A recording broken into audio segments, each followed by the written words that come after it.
સ્વાગત છે ફરીથી તમારું એક નવા વ્લોગમાં। તો આજે આપણે થોડુંક જાગવા મોડું થઈ ગયું, કામનું મોડું થઈ ગયું, તો હવે આપણે કામકાજ કંઈ કર્યું નથી।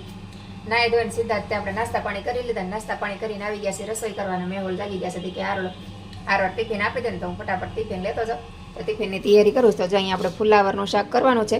તો ફ્લાવરમાં ઘણા લોકો એવું કરતા હોય છે કે જે પાંદ હોય છે ને, જે ડીટીયા, એ બધા ફેંકી દેતા હોય છે। અને આપણે શાકભાજી લેવા જઈએ ને તો ફુલાવર અડધું આવે ને અડધા ડીટી આવે। તો તમે જોઈ શકો છો મેં પાંદ નાખ્યા છે અને ફુલાવર લીધું છે।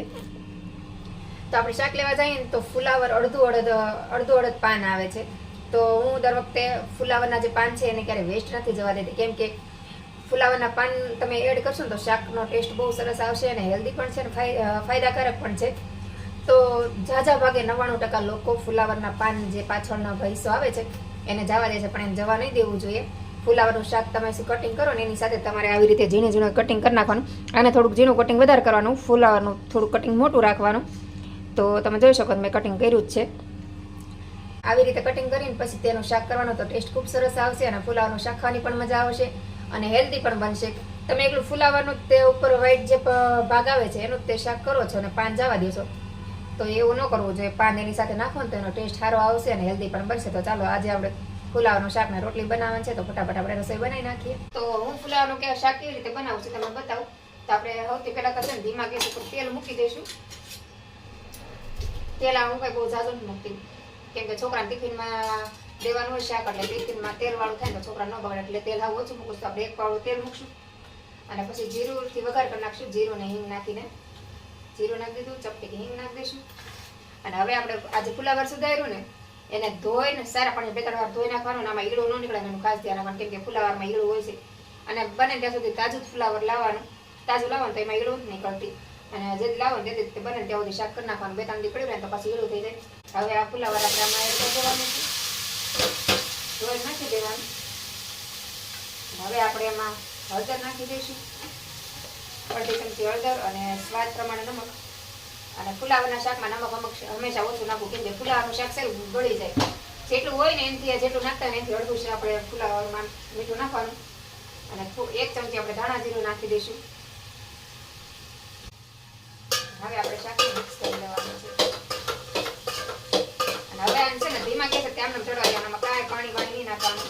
ઘણા લોકો ટમેટા નાખતા હોય તો ટમેટા નાખતા નખાવાનું, હું કોઈ ટમેટો જ નાખી, શાક આમને જ આપણે બનાવીએ છીએ। તો આને છે ને આપણે ધીમા ગેસે ચડી જાય ત્યાં સુધી આમને ચડવા દેવાનું છે। થોડી વાર એવું લાગે તો ઢાંકી દેવાનું। તો થોડી વાર ઢાંકી દેવાનું ને હવે આ રીતે ઢાંકીને હવે ચડવા દઈશું। તો ચાલો આપણે શાક બને ત્યાં સુધી રોટલી લોટ બાંધી દઈએ, ત્યાં મેહોલ પણ જાગી જાય। તો આપણે ફુલાવરનું શાક ચડી ગયું છે જો। અને તમે તેલ ઓછું નાખો ને તો તમારા શાકને છે ને વારે વારે હલાવતા રહેવાનું, એટલે નીચે બેસી ન જાય, કેમ કે આપણે તેલ ઓછું નાખ્યું એટલે વધારે વારે હલાવતું રહેવું પડે શાકને। અને હવે આપણે સ્વાદ પ્રમાણે મરચું નાખી દઈશું, તીખું ખાતા હોય એ પ્રમાણે નાખવાનું। હું 1 જ ચમચી મરચું નાખું છું અને થોડાક લીલા ધાણા નાખી દઈશું હારો હાર જ અને પછી એને મિક્સ કરી લેવાનું। અને હવે ગેસ બંધ કરી દેવાનું। મરચું નાખો ને તો ગેસ બંધ કરી દેવાનું, મરચાં ચડવા દેવાનું જરૂર ન હોય, એમને કંઈક ચડી જાય, કેમ કે શાક ગરમ જ હોય ફૂલ તો ચડી જાય। અને હવે છે ને આપણે આમ ઢાંકી દેવાનું અને ગેસ બંધ કરી દેવાનું, એટલે તમારું મરચું એમને સરસ ચડી જશે। તો આપણું ફુલાવરનું શાક થઈ ગયું અને આપણું સલાડ પણ તૈયાર થઈ ગયું જો। અને આજે મેં હેલ્ધી સલાડ બનાવ્યું છે, ટમેટા છે, કોબીજ છે અને સાથે આંબળા નાખ્યા, એટલે હેલ્ધી છે। અને ઝીણા ઝીણા છે ને ધાણા કોથમરી છે ને ઝીણી એકદમ ઝીણી સુધારી નાખવાની। આમાં ધાર્મિક ભાઈ કોથમરી આવે ને તો કાઢી નાખે, એટલે હું હાવ ઝીણી કરી નાખું એટલે હાથમાં જ ન આવે, એટલે સલાડ હેલ્ધી થઈ જાય। નારળ આંબળા તે છે ને ખાવામાં બહુ સારા, આમ તો છોકરા ન ખાય, મેં આમાં સલાડમાં નાખીને તો છોકરા ખાઈ લે। તો જો સરસ મજાનું સલાડ બની ગયું છે। તો ચાલો આપણે શાક ને સલાડ ને છાશ તૈયાર થઈ ગયો, રોટલી બનાવવાની છે તો આપણે ફટાફટ રોટલી બનાવી નાખીએ અને હમણાં હું તમને શાક બતાવું કેવું બન્યું છે એમ। તો આપણે અત્યારે ઓનલાઈન ટિફિન તૈયાર કરી નાખ્યું છે ને મેં લઈ આપણે જવા માટે તૈયાર થઈ ગયા। તો તમને બતાવી દો, જો આપણે સરસ મજાનું ફુલાવરનું શાક બનાવ્યું, જો કેવું મસ્ત બને। અને આ આપણે સલાડ બનાવ્યું છે હેલ્ધી, જો એમાં આપણે આંબળા છે ને ઝીણા આવી રીતે પતલા સુધારી નાખવાના, એટલે છોકરા ખાઈ લે। તો સરસ મજાનું આપણું સલાડ પણ તૈયાર છે અને શાક પણ તૈયાર છે। તો તમને મારું સલાડ અને ફુલાવરની શાકની રેસીપી કેવી લાગી મને કોમેન્ટ કરીને જરૂરથી જણાવજો। તો ચાલો આપણે ઓનલાઈન ટિફિન પહોંચાડી દઈએ, મેં આપી દેવી।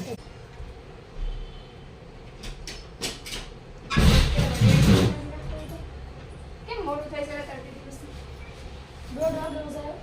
ક્યાં મેચ જો કોની મેચ છે? ક્યાં તારે મેચ પૂરી થઈ ગઈ ને? હારી ગયા જીતી ગયા? જી તો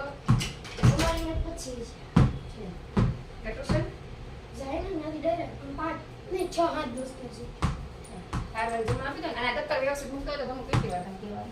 આવીને મને કે આ વિદ્યા કહેવાય સરસ્વતીમાં રોજ કહેવાનું છે. જમવામાં ફુલાવાનું શાક ને રોટલી. આપી દો જમવા. એડિટ પછી. હલો મિત્રો, જય શ્રી રામ. તો જો આપણે હવે સ્કૂલેથી આવી ગયા છીએ ને હવે આપણે મેચ રમવા જ આવી છીએ.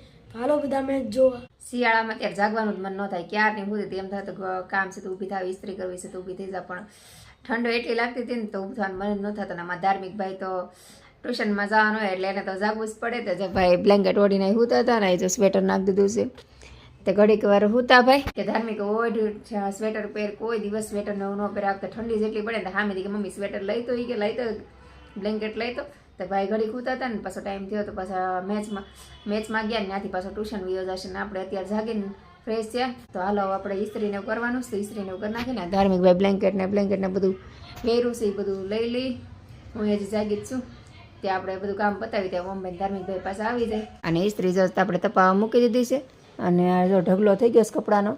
તો આ બધા કપડાં ઇસ્ત્રી કરવાના છે. મમ્મીભાઈ ધાર્મિકભાઈ આવે ને તો આપણે ફટાફટ ઇસ્ત્રી કરી નાખીએ. કેમ કે હમણાં અડધી પોણી કલાકમાં બે ભાઈ આવી જાય. હમણાં હાંજે પડી જશે. કેમ કે શિયાળો છે એટલે ઘડીકમાં અડધી પોણી કલાક આપણે કામ કર્યું ન કર્યું તો અંધારું થઈ જાય. ત્યાં રસોઈ ટાઈમ થઈ જાય. હમણાં તો હું વહેલા રસોઈ બનાવી નાખું.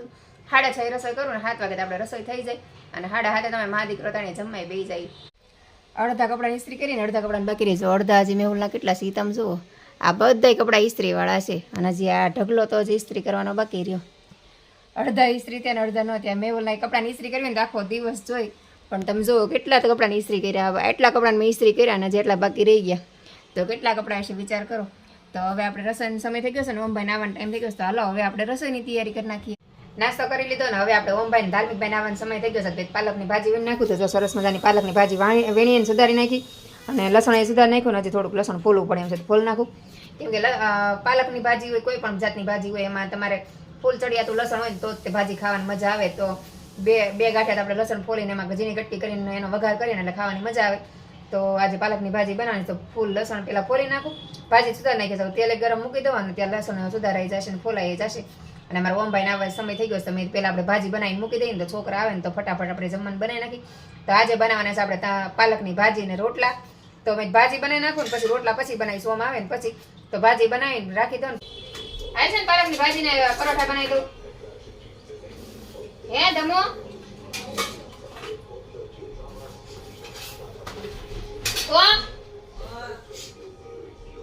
પરોઠા પાલકની ભાજી અરે તું ન બનાય. તમે આ પાલકની ભાજી જોઈ જોઈ. પાલક પનીર છે ડોફા. રોટલા ખાય તું રાજ જમતારે. હાલ છે ને શાક છે પાલકની. ગોઠવાડી છે. હા છે કે તો ટેસ્ટ કરીને મને કે હું છે બોલ ચાખી જો. આવો કોણ બોલે છે ટેસ્ટ. આઈ રહ્યું તું ચમચી જોઈ લે. એ ભાઈ આવો ટેસ્ટ. ચમચી રે ચાખી જો ને. એટલું બધું ચાખવાનું હોય. આવો કેમ સુગંધ આવે? સુગંધ કે સુગંધ થોડી જાય. ગરમ મસાલો ને એવું નથી નાખ્યો એટલે. ને ઓલા આપણે ગોટાળામાં ગરમ મસાલો નાખ્યા નથી નાખ્યો. નાખના દો. ગરમ મસાલો નાખ. નાખ. ટેસ્ટ કરીને ટેસ્ટમાં કઈ ફેર લાગે તો કે હે?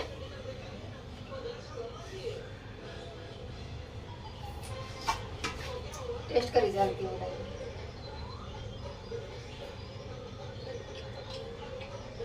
કેવું બન્યું? સારું છે? હાલી શકે નહીં હાલે? હાલી? રેડી ને?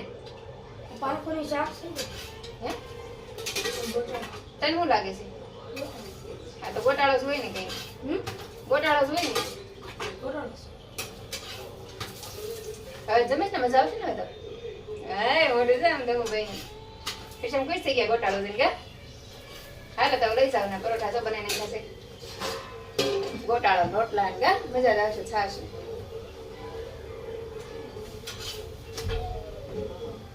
તમુ સાથે ફ્રાય કરી. પરોઠા સારું થઈ ગયા. ડીશ ને વાટકા ને બધું લઈ જા. બધા વાત છે ને? હા હા ઈ જોઈ ને. ધમુભાઈને પાલકની ભાજી નથી ખાવી ખાધું હવે કેટલા પરોઠા ખાઈ શીખ્યા હે 5 પરોઠા પક્કા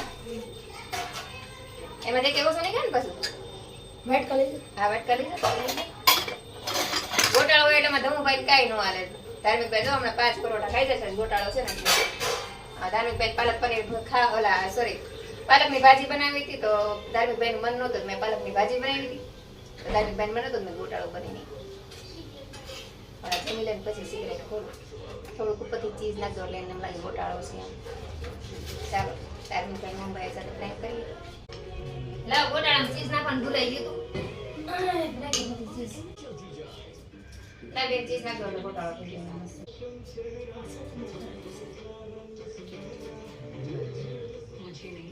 લાગી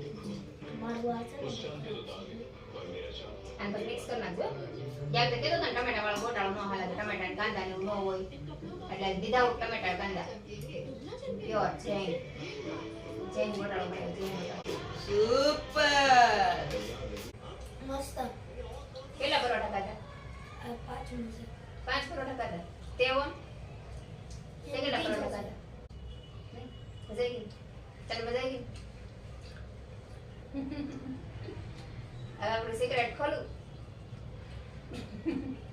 આ ગોટાળો નહોતો હવે પાલકની ભાજી હતી એમાં ધમુભાઈ ને નાખી દીધું પનીર એટલે થઈ ગયો ગોટાળો ધમુભાઈ ચેતરાઈ ગયા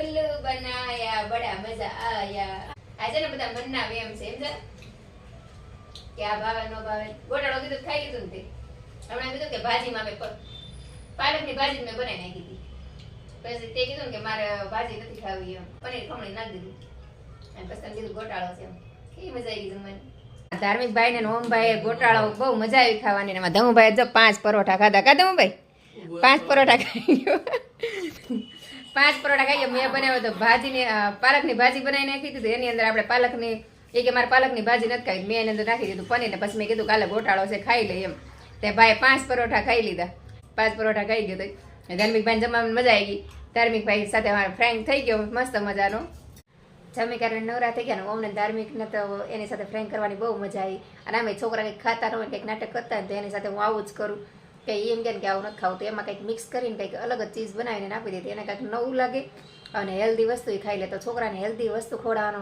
બેસ્ટ આઈડિયા આવો છે પાલકની ભાજી હતી મેં પરફેક્ટ ભાજી બનાવી નાખી તાકી ચણાનો લોટ ને એવું બધું નાખીને તો કે મમ્મી પાલકની ભાજી નથી ખાવી કે મેં કંઈ વાંધો નહીં એમાં પનીર નાખી દીધું થોડુંક ચીઝ નાખી દીધું મેં દાલે ગોટાળો છે ખાઈ લીધો 2 રોટલી ખાઈને બદલે 5 રોટલી ખાઈ લીધી તો તમે પણ એકવાર આવો આઈડિયા કરજો છોકરાને કંઈક ન ખાતા હોય તો એની સાથે કંઈક અલગ ચીઝ બનાવીને ખવડાવી દેવાની તો છોકરા હેલ્ધી વસ્તુ ખાઈ લેશે પાલકની ભાજી આરામથી ખાઈ લીધી સાથે પનીર પણ હેલ્ધી અને પાલક પણ હેલ્ધી તો બે વસ્તુ હેલ્ધી થાય તો એને તેમ થઈ ગયું કે ગોટાળો જ છે આપણે ભલે ને આપણે પાલક પનીરની ભાજી ખવડાવી દીધી તો બસ મને તો બહુ મજા આવી જો ખાતો તો ને જોવાની મીન્સ મેં તો પહેલાં કીધું નહોતું છેલ્લે જ કીધું હતું ને કહેતો ધમુ પાછો કેટલાય સવાલ કરે એટલે પહેલાં કીધું નહોતું તો બસ આવી રીતે હું ઘણી વાર કરું છું ઘણી વસ્તુમાં એવું કરું એને ખાવું ન હોય ને તો કંઈક નવું આઈડિયા અપનાવું ને પછી એને હેલ્ધી વસ્તુ ખવડાવવાની કોશિશ કરું તો તમે પણ તમારા બાળકોને આવી રીતે હેલ્ધી વસ્તુ ખવડાવી શકો છો હું તમારા બાળકોને આવી જ રીતે હેલ્ધી વસ્તુ ખવડાવું તો બસ આજનો દિવસ આપણે આવો રહ્યો તો આજનો વિડીયો આપણે અહીં જ પૂરો કરી દઈશું તો વિડીયો પસંદ આવ્યો હોય તો લાઈક શેર અને સબસ્ક્રાઈબ કરવાનું ભૂલતા નહીં તો ફરીથી મળશું કાલે એક નવા વિડીયો સાથે જય હિન્દ જય ભારત ગુડ નાઇટ